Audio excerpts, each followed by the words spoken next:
আমরা আসলে আফসোসের বিষয়, আমরা এটা সবাই জানি, আমাদের সৃষ্টিকর্তা আল্লাহ, আমাদের নবী মুহাম্মদ সাল্লাল্লাহু আলাইহি ওয়াসাল্লাম, আমাদের কিতাব আল কোরআন, আমাদের ধর্ম ইসলাম, আমাদের ছোটরাও জানে, কিশোর যুবকরাও জানে, বাবারাও জানে। কিন্তু প্রতিনিয়ত আমাদের চেষ্টা কোরআন থেকে, সুন্নাহ থেকে কেমনে দূরে থাকা যায়। আর দূরে তো থাকে, সেই দূরে থাকাটাকে আবার বিভিন্ন রকমের কলা কৌশল করে, নয়ছয় করে এটাকে আবার ধামাচাপা দিতে, ঢাইকা রাখতে চায়।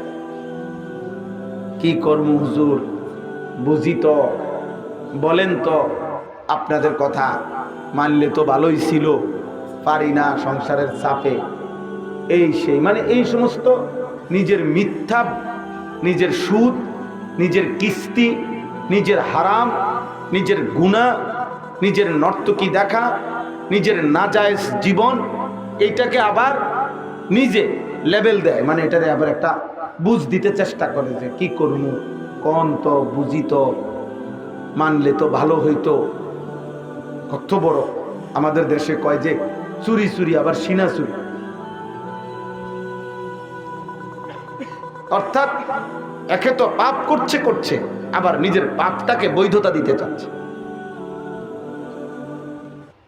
এই জন্য বাপ, প্রথম কথা এটা মনে রাখতে, কিশোর যুবক ছেলে বাবা, তোমাদের কবুল, তুমি যদি তোমার দিকে যত্নবান না হও, খোদার কসম পৃথিবীর কারো হাতে সময় নাই তোমার এ নিয়ে ব্যস্ত থাকা। দুনিয়া এক যান্ত্রিক, এখন পৃথিবীটাই এখন মেশিন, মানুষের হাসিটাও মনে হয় যেন মেশিন। অতিরিক্ত লম্বা ফুরসত কারো হাতে নাই, সবাই ব্যস্ত কোনো না কোনো কাজে, ভালো মন্দ, উচিত অনুচিত, জায়েজ না জায়েজ, হালাল হারাম, কিছু না কিছুতে ব্যস্ত আছে। খুব ব্যস্ত মানুষ, প্রত্যেকেই ব্যস্ত, সবাই যান্ত্রিক, মেশিন, সব কিছুই মেশিন। আমার মনে হয় প্রতি ঘন্টায় ঘন্টায়, প্রতি minute China lakh lakh machine, প্রযুক্তি, যন্ত্রপাতি আধুনিক আবিষ্কার করতেছে, ঘন্টায় ঘন্টায়, মিনিটে মিনিটে।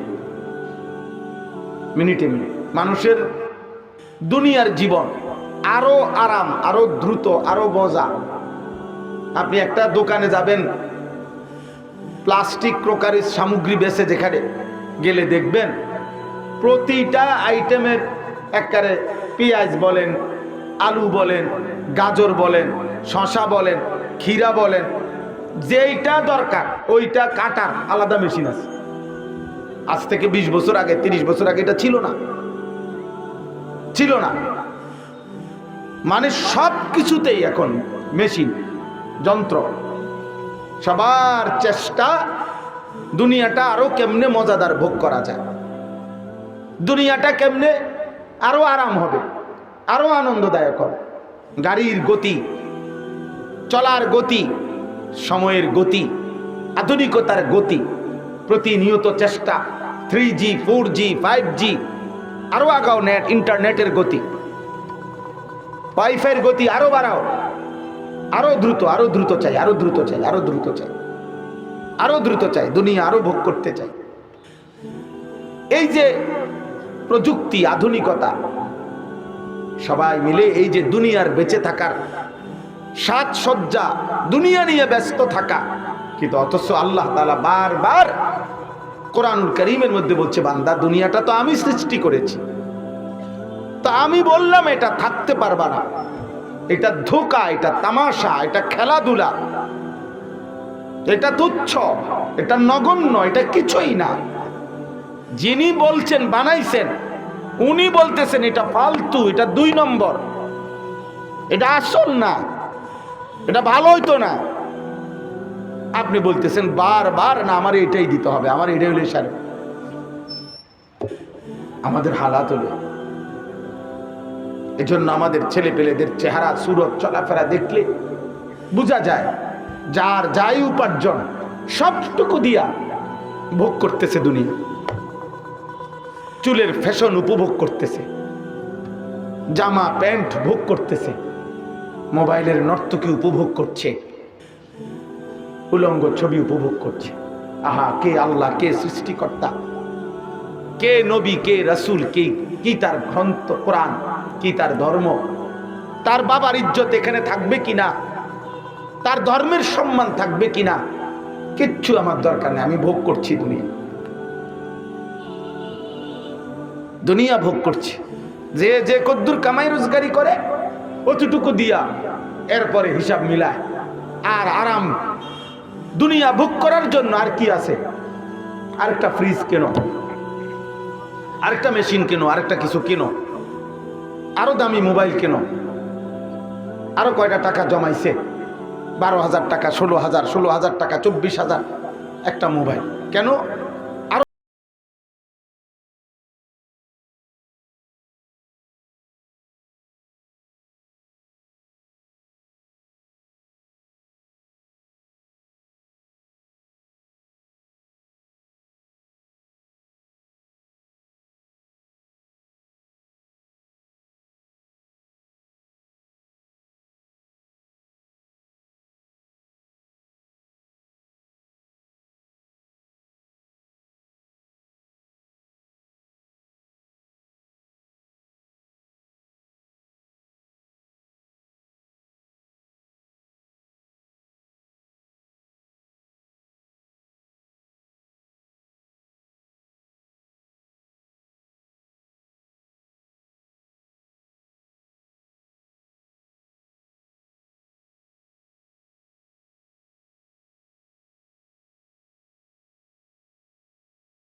এই অপবিত্র নাপাক শরীর নিয়ে যে চলে ফিরে, তার সাথে জানোয়ারের তো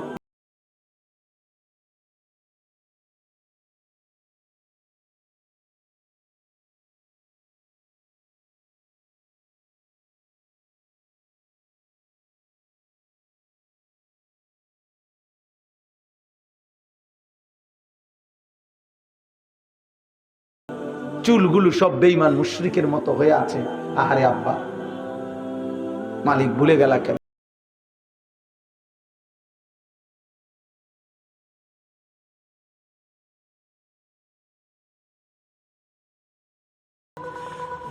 আর কোথাও যাইতে হবে না, কোরআনুল কারীমের মধ্যে আছে পৃথিবীর সমস্ত কাফের, আল্লাহ নিজে বলছে কাফেরের বক্তব্য মা হিয়া ইল্লা হায়াতুনা দুনিয়া। আল্লাহ বলছে কাফের বলে তার জীবন মানে কি? মা হিয়া ইল্লা হায়াতুনা দুনিয়া।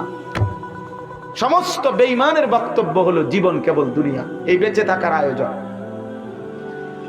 এখানে বুক করো, খাও দাও ফুর্তি করো, দুনিয়া বুক করো, দুনিয়া বুক করো।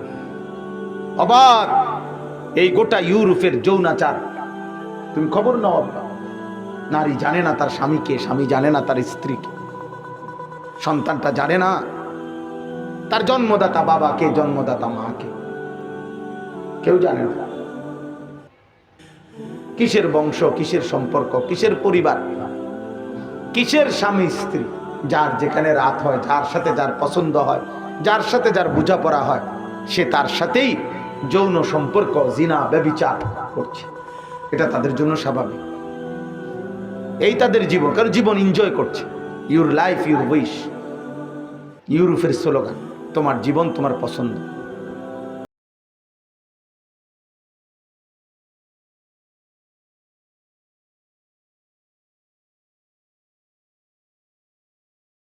আমার জীবন আমার পছন্দ, চুল আমার সিদ্ধান্ত, আমার শরীর আমার সিদ্ধান্ত, আমার। এখানে আল্লাহ কি আবার রাসূল কি? এখানে ইসলাম কি আবার ধর্মকে টানতেছেন কেন? আমার মনে যা চায় তা।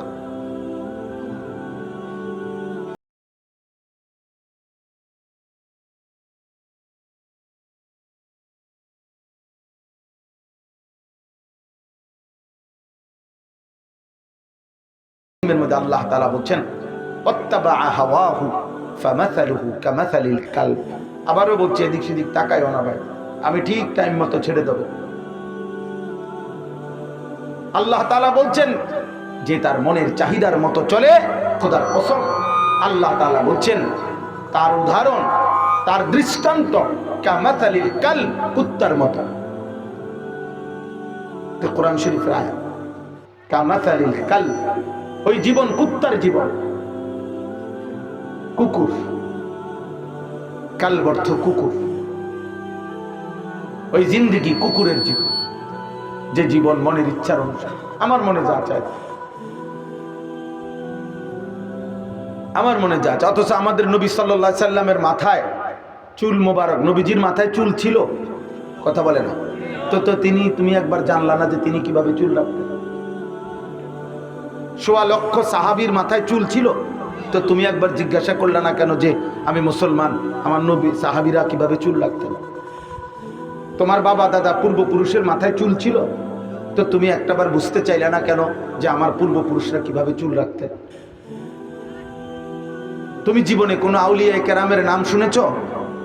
পৃথিবীতে আউলিয়া বুজুর্গ ছিল, আছে এখনো, তো তুমি একবারও ভাবলে না কেন যে তাদেরকে এত মানুষ শ্রদ্ধা করে, এত মানুষ ভালোবাসে, তাইলে আমি তাদের মতো হব না কেন? কোন যুক্তিতে? কিছু নষ্ট চরিত্রের মানুষ ছাড়া পৃথিবীর পাপীদেরকে কে ভালোবাসে? কেউ তো না। পাপীকে তো আরেকটা পাপী ছাড়া, আরেকটা নাফরমান ছাড়া কারো কাছে তো সে পছন্দনীয় না। আমি দয়া করে বলতে চাচ্ছি, অতএব আমার এই আয়াত বুঝাবার জন্য আমি আয়াত শুরু করতেছি, কিন্তু এই কথা আমি বুঝাইতে চাই যে আমরা যারা বাবা চাচা, আপনারাও আছেন অনেকেই, আপনারা জীবনটা বয়স্ক চাচা অনেকেই মনে করছেন এই সারাদিনে অল্প কয়েক ঘন্টা কিছু কামাই রোজগারির জন্য চেষ্টা করেন, আর বাকিটুকু টাইম গল্প স্বল্প, কিচ্ছা কাহিনী, হাসি ঠাট্টা, নাটক, সিনেমা, চা দোকানের আড্ডা, বিড়ি সিগারেট, এমনি এমনি কাটাইয়া একটা টাইম হইলে ঘুমায় যাইতেছেন, আবার উঠতেছেন, আবার কিছুক্ষণ দুনিয়া নিয়ে পেরেশানি করতেছেন, আবার বাকি টাইম বিনোদন আর অবসরে কাটাইয়া সমান সমান, খাইয়া পইরা সমান সমান, টেনশন শুধু, খানা দানায় একটু অসুবিধা হইলে একটু পেরেশানি, জিফুতের যদি উপার্জন কম হয় তাইলে একটু পেরেশানি, গদ্দুয়ার কম হইলে একটু পেরেশানি, এগুলা আবার যার আছে তার কোনো নিশ্চিন্ত, তাইলে মোটামুটি খাইয়া পইরা ঘরে দুয়ারে মিলাইয়া বউ বাচ্চা লইয়া যদি জিফুত নিয়া মোটামুটি খেয়ে পড়ে ভালো আছে, এতটুকু যদি তৃপ্ত হয়, এতটুকু নিশ্চিন্ত নিয়ে যদি হয় নিজের কাছে জীবন, তো এটা মুসলমানের জীবন হইল কেমন? এই জীবনের সাথে বেঈমানের জীবনের পার্থক্য কি? এই পৃথিবীর সমস্ত বেঈমানও তো এই শুধু খাইয়া পইরা জিফুত, সন্তান, বংশধর, ঘর, বিল্ডিং, দালান, অর্থ সম্পদ, বাজার, চাকরি, ব্যবসা, উপার্জন, এতটুকুতেই যদি মিলাইতে পারে তারাও তো তৃপ্ত, তাহলে আপনিও তৃপ্ত। তাহলে আপনার ছেলে যে নামাজ পড়ে না, আপনার মেয়ে যে পর্দা করে না, আপনার ঘরের যে কেউ ফজরের নামাজ পড়ে না, আপনার ঘরে যে কেউ আল্লাহর কোরআন পড়তে পারে না, তাহলে কি ভাবছেন আল্লাহ এমনি ছেড়ে দিবে না? আপনি শুধু বলবেন আমি মুসলমান, হাসরের ময়দানে আর ফেরেশতা বলবেন হ্যাঁ ঢোকেন জান্নাত, আর কোনো কাগজপত্র নাই, কোনো হিসাবপত্র নাই, কোনো পরীক্ষা নিরীক্ষা নাই, নাকি? কথা বলে না, কোনো কাগজপত্র লাগবে না, কোনো নিয়ম কানুন নাই। তো আম হাসিবতুম আন তাদখুলুল জান্নাহ, আল্লাহ তাআলা কোরআনে বলছে বান্দা তোমরা ভেবেছো তোমরা এমনি এমনি জান্নাতে ঢুকে যাবা? ওয়ালাম্মা ইয়ালামিল্লাহুল্লাযীনা জাহাদু মিনকুম ওয়া ইয়ালামাস সাবিরিন, আল্লাহ বলেন আমি তো এখনো দেখলাম না ঈমানের দাবি নিয়ে জান্নাতে ঢুকতে চাচ্ছ, অথচ এখনো তো আমি আল্লাহর পথে জিহাদি করলাম না। ওয়া ইয়ালামাস সাবিরিন, আমি আল্লাহর হুকুম মানতে গিয়ে সবর, ধৈর্য ধারণ করিলে না, কই একটা গুনাহ ছেড়ে দেওয়ার জন্য চেষ্টা করলে না, আমার ইবাদত আর বন্দিগির মধ্যে লিপ্ত থাকার জন্য সবর করলা না, তো আমি এমনিতেই জান্নাত দিয়ে দেব? আমার জান্নাত এত সস্তা, এত মামুলি, আখেরাত, আখেরাত এত কম দামি হয়ে গেল? আম হাসিবতুম আন তাদখুলুল জান্নাহ ওয়ালাম্মা ইয়াতিকুম মাসালুল লাযীনা খালাউ মিন ক্বাবলিকুম, আল্লাহ বলে বান্দা তোমরা ভেবেছো তোমরা এমনি এমনি জান্নাতে ঢুকে যাবা। অথচ পূর্ববর্তী সেই নূহ আলাইহিস সালামের জামানা থেকে প্রত্যেক যুগের ঈমানদারদেরকে আমি যত পরীক্ষা নিয়েছি, যত কষ্ট, নির্যাতন, জুলুম, অত্যাচার আল্লাহকে মানতে গিয়ে তারা সয়েছেন, তাদের সেই পরিমাণ পরীক্ষা তোমার উপরে না নিয়া আমি তোমার এমনি জান্নাত দিয়ে দেব। আপনি বিড়ি খাইতে খাইতে জান্নাত দিয়ে যাইবেন গা, আর হযরতে বেলাল উত্তপ্ত বালুর মধ্যে বুকে পাথর চাপা দিয়ে রাখছে, তাহলে ওনার জান্নাতে যাওয়া এত কঠিন হয়ে গেল কেন? কথা বলে না। আপনি বুঝি ওই মসজিদে টাকা 10,000 দিয়া জান্নাতে চলে যাবেন না? 4টা ফ্যান দিয়া, ইমাম সাহেবের টাকা 200 দিয়া। জান্নাত ইমাম সাহেবের আব্বার সম্পত্তি, ইমাম সাহেবেরই জান্নাত বন্টন করে না, আল্লাহ দেয়। তো বলে আল্লাহ তাআলা বারবার এই কথাটা বলছে, আফা হাসিবিতুম আন্নামা খালাকনাকুম আবাসান। বান্দা, তোমরা কি তাহলে ভেবেছো আমি তোমাদেরকে অনর্থক বানিয়েছি? কোনো উদ্দেশ্য নাই আমার। এরকম করতেছো কেন? এভাবে বান্দা এরকম করছো কেন? কি ভেবেছো? এই শুধু জীবনদার, প্রতিদিন টেলিভিশন। আরে মুসলমান 30 বছর সুদ খায়। একটা মুসলমানের বাচ্চা 40 বছর কিস্তি নেয়। মুসলমান প্রতিদিন বিড়ি খায়, মুসলমান প্রতিদিন সিগারেট খায়, মুসলমান প্রতিদিন নারী নর্তকী দেখে, মুসলমান প্রতিদিন টেলিভিশন দেখে, মুসলমান প্রতিদিন তার স্ত্রী বেপর্দা, মুসলমান একদিনও যুবক 365 দিনে খুদার এক বছরে তুমি কোনোদিন ফজরের নামাজ পড়বা না। তুমি মানুষের বাচ্চা, মুসলমানের বাচ্চা। মুসলমানের বাচ্চা এত বড় বেয়াদব হয়, এত বড় নিকৃষ্ট গাদ্দার হয় বেটা? তুই কিসের বাচ্চা বেটা? এই জন্য বেঈমান তোরে চুল দেখাইয়া লয়ে গেল যে আয় যুবক আমার কাছে আয়, তোর চুল দেব নতুন ফ্যাশনে। আর এই অপদার্থ ছাগল বেঈমানকে বলছে, আয় বেঈমান, তুই আমার চুলের একটা ডিজাইন দে, আমার ধর্মে কোনো চুল নাই। তুই আমার একটা প্যান্টের ডিজাইন দে, কারণ আমার ধর্মে কোনো পোশাক নাই। তুই আমারে একটা নর্তকী দেখা, কারণ আমার ধর্মে নারীর সাথে সম্পর্কের বিবাহ যেটা, এটা আমার ধর্মে নাই।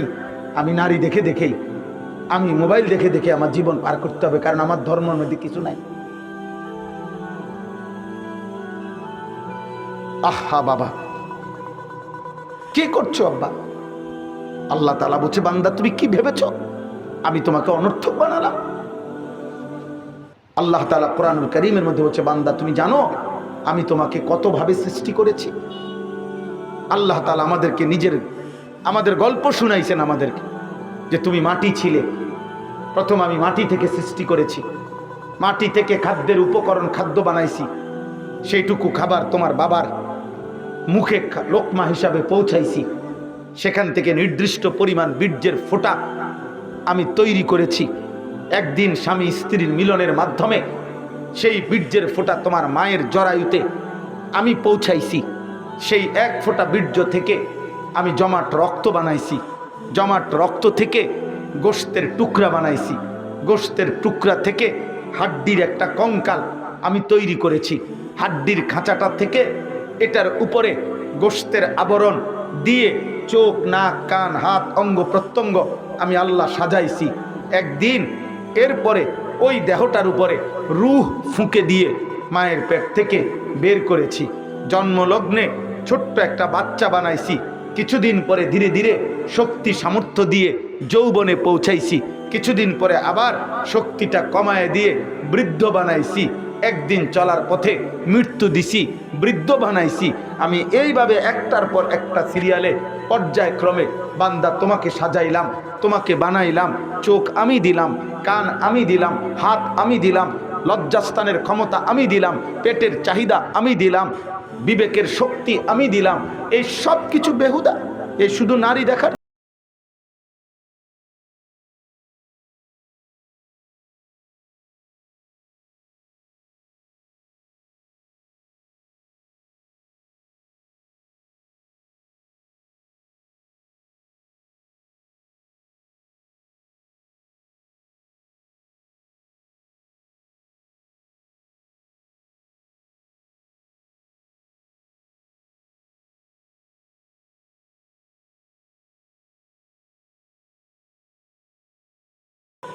প্রতিবন্ধী বানায় রাখছে, মানসিক ভারসাম্য।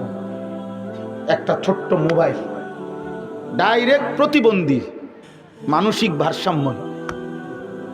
তারে সামান্য মাত্র 14,000 12,000 টাকার একটা মোবাইলে তারে আল্লাহ ভুলাই দিছে। তার মালিকের থেকে তার সম্পর্ক বিচ্ছিন্ন করে, তার মদিনার রসুল থেকে তার থেকে সম্পর্ক কাটা দিছে। তার বাবা মার ইজ্জত সম্মান বংশের মর্যাদা থেকে সে একটা নতুন প্রাণী, যে প্রাণীর সাথে তার ধর্মের কোনো সম্পর্ক নেই। বলো মিয়া, নাহলে একটা ছেলে দাঁড়াইয়া বলো, তোমার চুল থেকে মাথা পর্যন্ত, নখ পর্যন্ত, পায়ের, তুমি তোমাকে মুসলমান প্রমাণ করো।